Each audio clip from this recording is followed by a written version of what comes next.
Welcome back to episode 22 of Collective Perspective. Craig, thank you for joining me on this fine December evening, my friend. How the heck are you?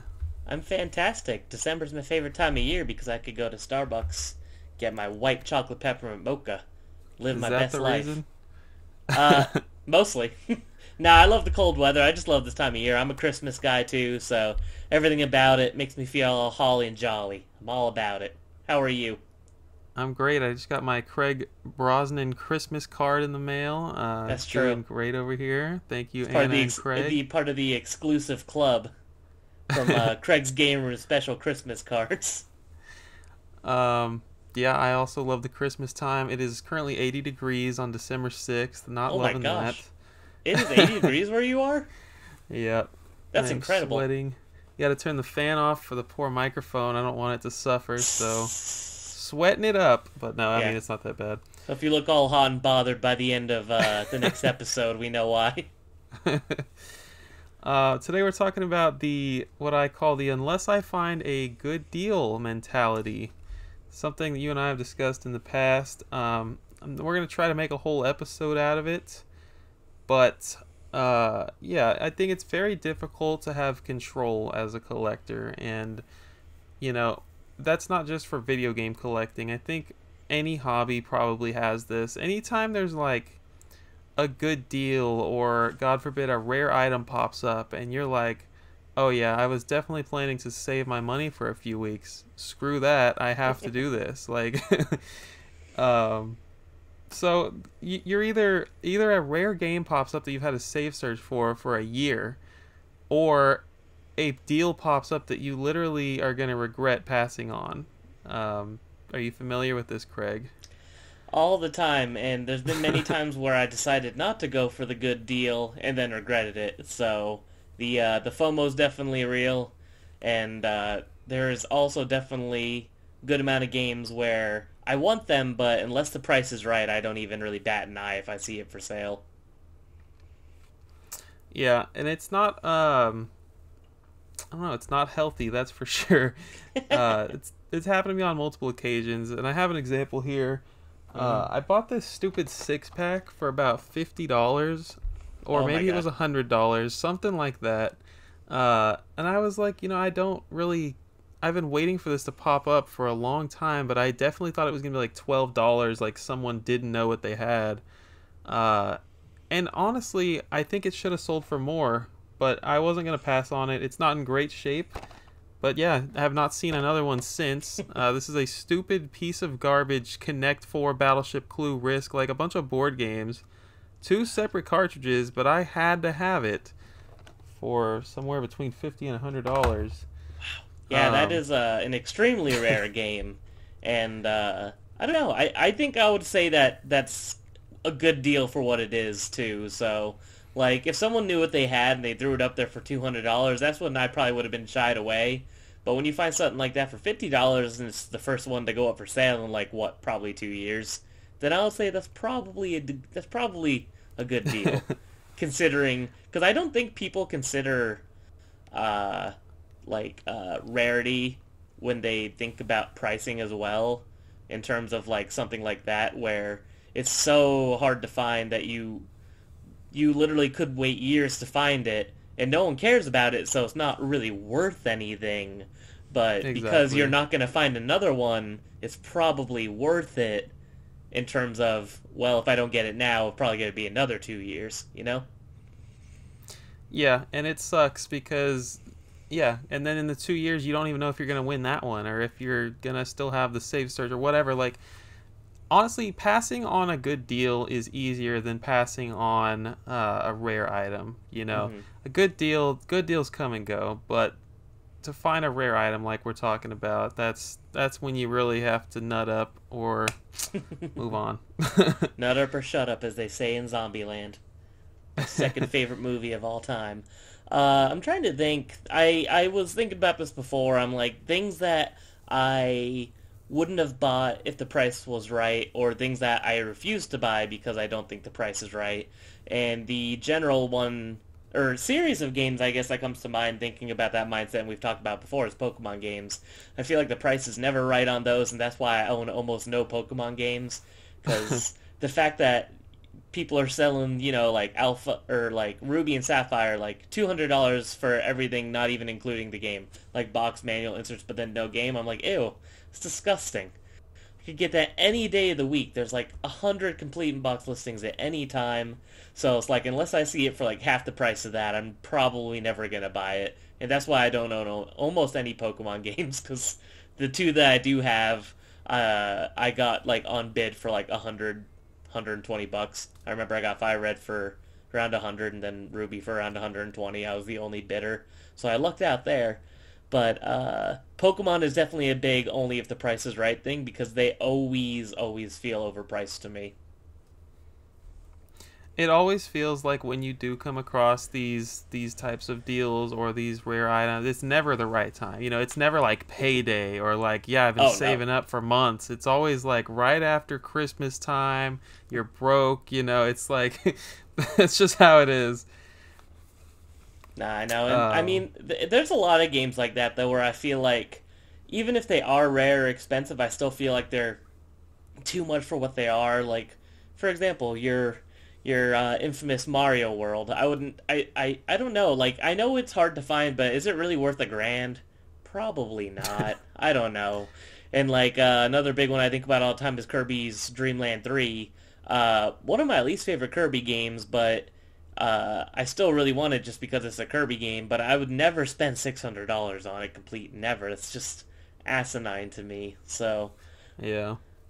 Or if I already didn't own Earthbound, for example, never in a million years would I spend as much on Earthbound as for what it goes for. That's ridiculous. That Uh, seems to be what every Earthbound owner says too that they wouldn't buy it if they already had it. at this price, yeah. Well, yeah, because it's ludicrous. I don't know. I Yeah. mean, I feel like there's very few games that can even justify being over $1,000, period. So, and every year it seems like the list of games over $1,000 seems to grow somehow. So, Yeah. Yeah, I mean things are getting bought out, less things are going on the market, I assume. More collectors entering the hobby, but I think you're 100% right about Pokemon. I mean, mhm. no one wants to spend a bunch of money on a common game like that. Sometimes you just got to pull the trigger. I don't know. Is it worth it though? Is it really Is worth it? anything actually worth it that we're talking about here? No, of course it is. Don't ask me how much I spent on certain games, but Do some you, things are do you totally think worth it. Panzer Dragoon Saga is worth 4 digits? No, no, no, no, it's not. I love that game. One of my favorite games of all time. My fifth favorite game of all time, if anyone's wondering. I think it is fantastic. It's super cool. It's a relic of its time. It is like a staple for Sega collectors. Uh, it's has a confirmed print count of over 20,000 copies, so I would not consider that rare. Definitely on the lower end of, mass AAA releases, if you'd even say that is a thing for the time that it came out. But, I mean, and then you think about Earthbound, it's like Earthbound sold way more than 20,000 copies, and it's worth double what Panzer Dragoon Saga is complete in box. I don't know. I can't think. Can you think of a single game that's worth $1,000 that you think, yeah, that's probably about right? No, nothing is in this hobby is justified for 4 digits. You're Um, telling me Pokemon Box isn't justifying its $2,000, $3,000 price? I don't have to answer that. Yeah, because you still need it. Yep. Yep, What's I what cannot is wait. what is the right price for Pokemon Box? Or if you saw it, you would, without even thinking, you would buy it. What's the price?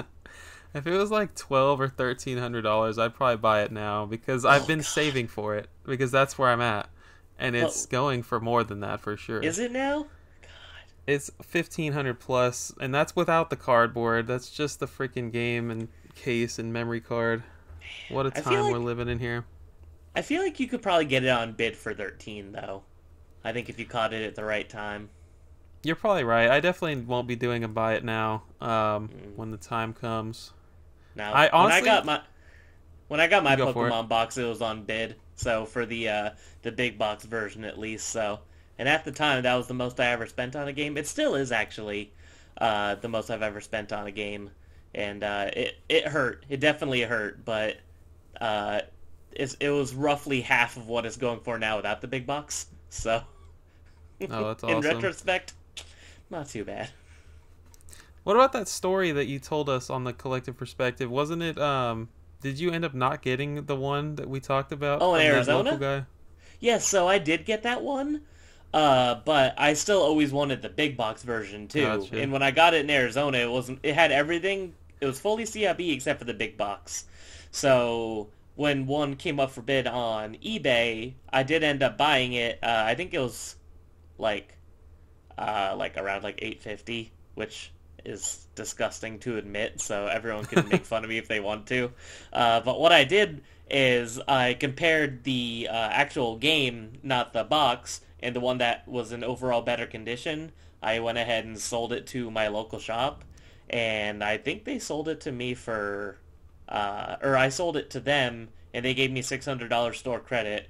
So it's still like I really only spent about 200-ish total. So kind of That's awesome. still close to the same amount I ended up paying to begin with if you factor in that store credit I got for it. So It's a mental thing making these big purchases. You just have to make yourself be okay with these things. I know. Well, yeah, because there's certain things where if that are like super super hard to find, where I know if they came up for sale, I would probably like unretire like an old credit card if if need be kind of thing. There's a few games out there, a few collectible items that are just so hard to find.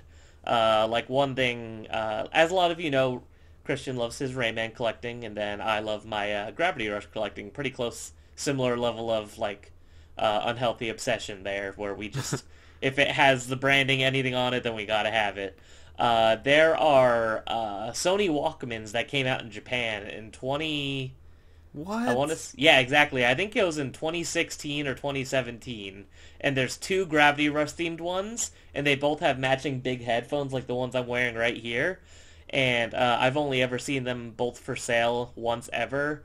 And the only reason I don't have them is because I was outbid. So, but it's like if those came up for like a buy it now on eBay, under a four-digit number, I'd probably be like, all right, let's we got to make some critical thinking decisions here, and the answer would probably be spend money I don't have. That is so freaking cool though. And Sony, wow. Man, I can't believe that exists. I can't believe you're telling the world and now they're going to go out there and buy it underneath you. Gosh, I Craig. guarantee like two people watching maybe care, like maybe a Yeah. little bit. If you are a Gravity Rush fan, comment down below and let me know because I've yet to meet a Gravity Rush fan that I didn't show them the game first. I got you to play it, didn't I? Yeah, I played the remaster. Fantastic. That's your goal, Fantastic. to make everyone play Gravity Rush. Yes, please, everybody. Propaganda. Um, yeah, so I guess if I were to offer a piece of advice for this episode, it would be to not put yourself in a bad place financially. You Yeah, want no, to don't make listen to me. sure I'm joking. Don't you want to use make don't use sure. credit cards. Basically, what if you end up putting yourself in a bad place financially because of a big video game or like any hobby purchase, you're likely gonna have to end up selling it again later, and you might want to think about that, Hmm. and or it could be like the situation where you plug one hole and another one pops up. You're gonna have to end up selling something, and that's not good. Seek help if that's the kind of stuff you're doing right now. But um, Definitely. that's my advice. Yes. So yeah, if the price is right, buy it. If the price is in your price range, buy it.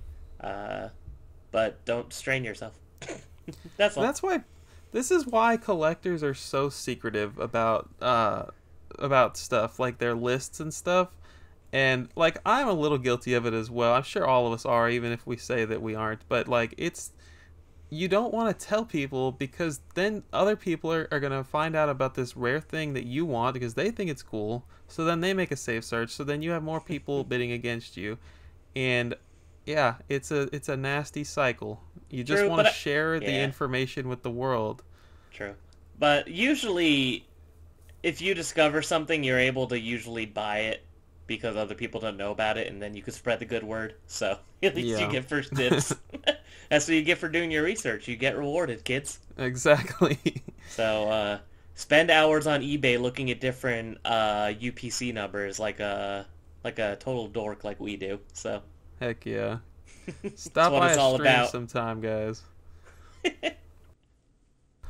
All right, cool. I think that's it for episode 22. We will see you guys in a week or so for episode 23. Sounds good. See y'all later. Make sure you join the Discord. Yes, Discord.